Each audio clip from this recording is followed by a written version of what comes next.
nothing changes.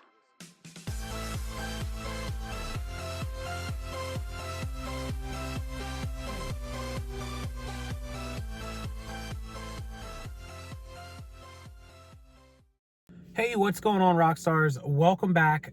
It's almost the weekend, TGIF. Thank you guys for joining me. Hopefully you enjoyed the eBay upfront video.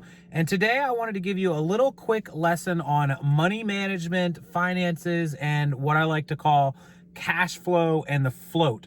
And so I talk a lot about time management in this YouTube channel and in my groups. And in fact, we have an accountability sheet for it in the private group.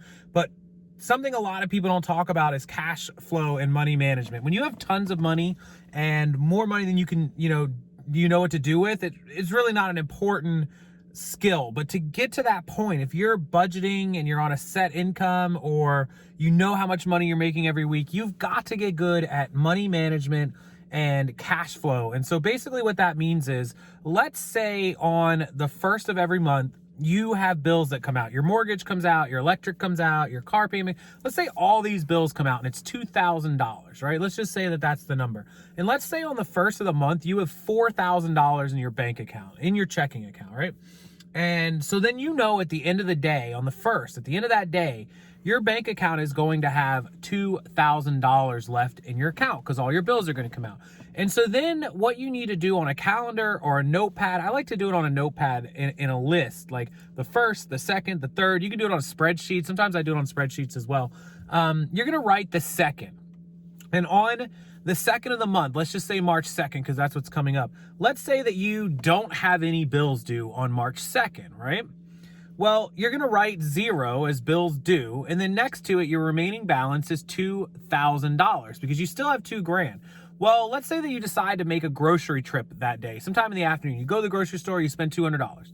So your new balance is $1,800. And so that's at the end of the day, $1,800 balance moving to the third.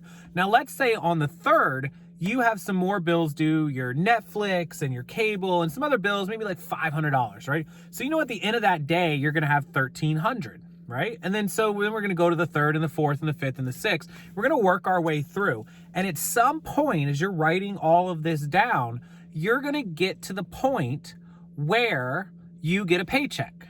Let's say that you work a job and you get $500 a week. So then you're going to pencil that in on the 7th or whatever day it is that you get your deposit.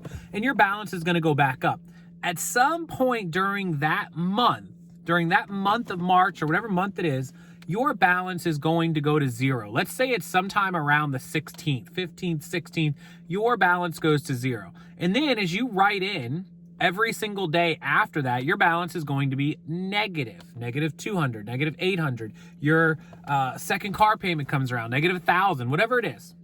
And so you know on the 1st that you're going to go negative on the 16th. You have 16 days to make X amount of money. Let's say the 16th is $300 worth of spending. You've got 16 days to make $300.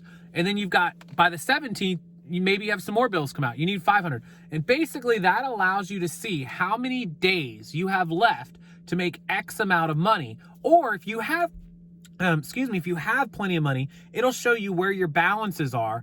And as you add money to it, as you get paid on eBay and PayPal, and you transfer $100 from PayPal over, or your Amazon deposit comes in for $1,000, you can add that to the balance and you'll have a running daily balance, a running incoming, and a running outgoing. And then you'll know at the end of that column how much money every single day you're either going to be plus or negative. It's very easy, just like a checking, an old school checkbook that people used to keep with the balances. But this is a way to keep your mind knowing like, I got a week left till those bills come out.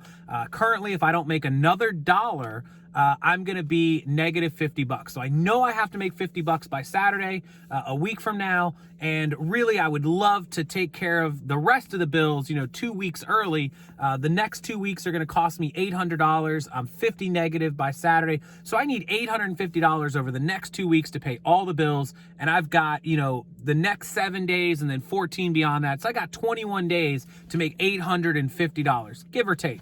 And so then and then you can kind of budget in there too. Like you can estimate like, oh, next Saturday we're going to go out for a dinner date. Dinner and a movie is going to cost me $100. Boom, you can budget that in there. Like, okay, I need to make $950. I want to pay a little extra to the credit card. I want to pay a little extra to the house payment. So I'm going to budget that in. And you can see exactly how much money you have to make. I do this every single day. I pay, on average, I think I have about 60 or 65 bills that I pay every month. I've got a house payment, I have 2 car payments, I have a car insurance payment, I have a cell phone payment, I have, Netflix, Hulu, Disney Plus, 2 health insurance payments, 2 different health insurance payments for us. We have the pool bill, the lawn bill, the alarm for the house. We have a personal credit card for Kate, a personal credit card for me. We have 2 business credit cards, only one that we really pay because one's empty.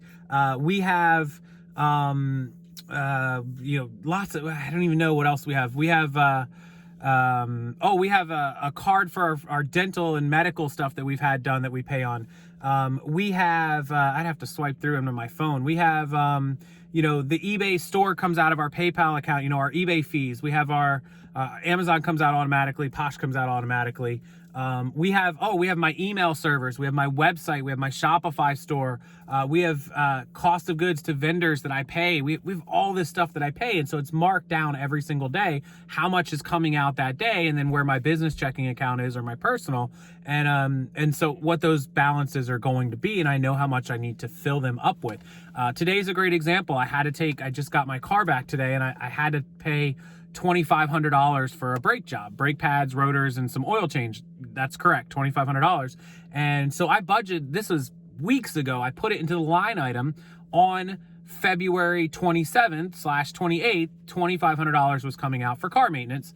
And so I knew that the balance, whatever the balance was that day, if it was $50,000 or $55,000, was going to be $2,500 less than whatever it would have normally been that day. And then, there's other things that I budget for. And so that's how we do cash flow and management. Hopefully that makes sense to everyone. You really got to get on top of it though. It's the only way to keep track of your money, to know what you're spending. Every time you go to the gas station, if I go and stop at Subway for me and Kate and I spend $15, I come home and I put it on my spreadsheet or my list that the balance dropped $15. I literally digitally keep this entire running total. And so I know exactly where I am. And when I get down to those totals, I know like, hey, we really don't need to spend $300 this weekend on food and groceries and stuff. We need to try to keep it to $200. Thankfully, my accounts don't really go that low that I have to worry about it to that extent, but some of you may. And, things for me like, okay, I want to buy a new car, not literally right now, but if I did and I knew I was going to spend $5,000 on the down payment or $5,000 in the taxes, and then I'm going to have a new car payment that's going to go up $500 a month. So I'm going to spend $6,000 extra this year on car payments, plus the $5,000 deposit, plus $5,000 negative or whatever. I'm going to spend $15,000.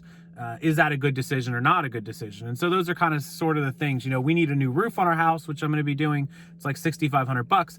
Again, I'm going to budget at a time where the balance is high. So hopefully that helps you guys with money management, cash flow, a little bit of float. And if you're interested, I can maybe put something together for another video in the future or a post on social media kind of showing a breakdown of how I run mine. But it's really easy. Just the name of the bill, the date, how much it is, and then how much your balance is.